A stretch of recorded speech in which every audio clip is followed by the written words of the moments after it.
Hi everybody. People wanted video, so here I am. Very extremely not comfortable in front of the camera, but you want me to do it, I'll absolutely do it. I'll try anything once. Anyway, I'm not going to have the roast tonight. I'm going to have it tomorrow, but I'm going to cook it tonight because things always taste better the next day. That's trick number one. Always better the next day.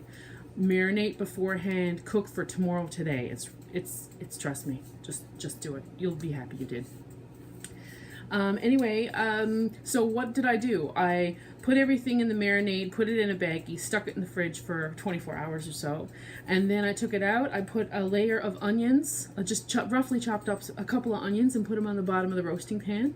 Then I put the roast down, and sorry vegan friends, and then I put like the rosemary, and I do cook with the marinade. Some people are a little wiggy about that, but I actually cooked with the marinade. I find it helps permeate and keep the flavor.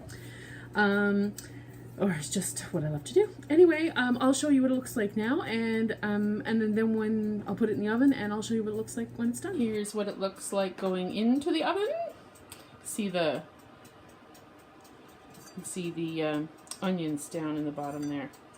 Yeah, with the rosemary on top, and you can see the garlic there, and yeah, should be really good. Smells amazing. The time's lapsed probably about 60 minutes. So you may want to take it out, have a look at it. Some people may want to turn it over, especially since it's not sitting in the juice. Then again, sometimes the juice from the roast itself will release some of it anyway, and so you'll end up getting a very good what we call pot liquor in Newfoundland, which is what you would make your gravy from, basically. Which is one of the reasons why I wanted to put it over a bed of onions. Onions are fragrant, they're aromatic, they give more flavor to your gravy. Alright, I'm going to take it out now and have a look at it and see how it's doing. Oven mitts are your friend. Would you look at that? Doesn't that look beautiful? I'm going to check it now. One great way to check meat is with a meat thermometer. There you can see it going up, 61, 62. I wonder how to switch to Fahrenheit. There we go, switch to Fahrenheit. I just find Fahrenheit easier to read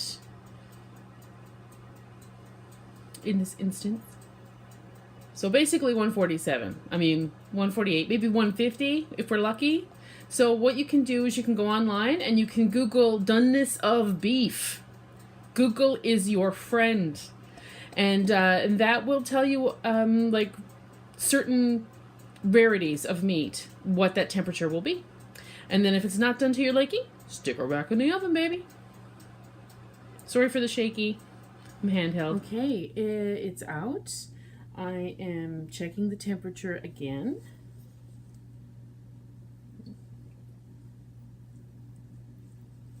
Need to hang on to the pot for this. You want to put the meat thermometer not into the liquid of the... You don't want to push it all the way through the meat. You actually want it to remain in the center of the meat. So if you can do it from the side, that's the best way to do it.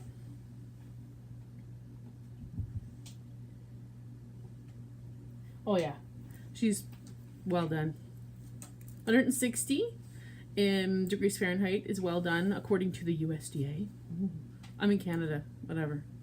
No, but seriously, she's up to 172, 173 now, so it's perfectly well cooked. So now what you want to do, if you're going to eat it this evening, if you're cooking for tonight, is you want to let your meat rest. And that's really, really important because what heat does to molecules is it makes them move faster. And if you were to cut your meat now, all of those juices that are in the meat would come out. If you let it rest, they stay in the meat. So that's another trick number 2 for this one. Yeah, so I'm not having mine till tomorrow, but I'm gonna try it tonight, don't you? Yeah, I'm gonna try it tonight. Okay, see you soon. On second thought, I decided to go with a different method of roasting. I thought that this had a little bit more fat in it than it did, but it seems to have less fat in it than I thought it does. When your meat has less marbling, which means less fat going out through it, it won't be as tender if you cook it quickly. So low and slow is going to be your best friend. So you may want to put up the heat initially for about a half an hour to an hour. Half an hour should be good to help with if you're cooking in the marinade. And after that, you want to turn it down to about 200, 250. Normally what I cook on is 350. Generally, it's like the NAN temperature. You cook on the 350, cross the board, everything is done in an hour and a half, you're grand. So I'm going to put this back in, and I'll probably cook the hell out of it until it falls off the bone or just falls apart when I go to pick it up. That's the easiest way to tell that it's done. It's done when it's done, by the way. There's really no rhyme or reason. It's done when it's done. When things are brown, when things are tender, you know, it's done when it's done. That's about it.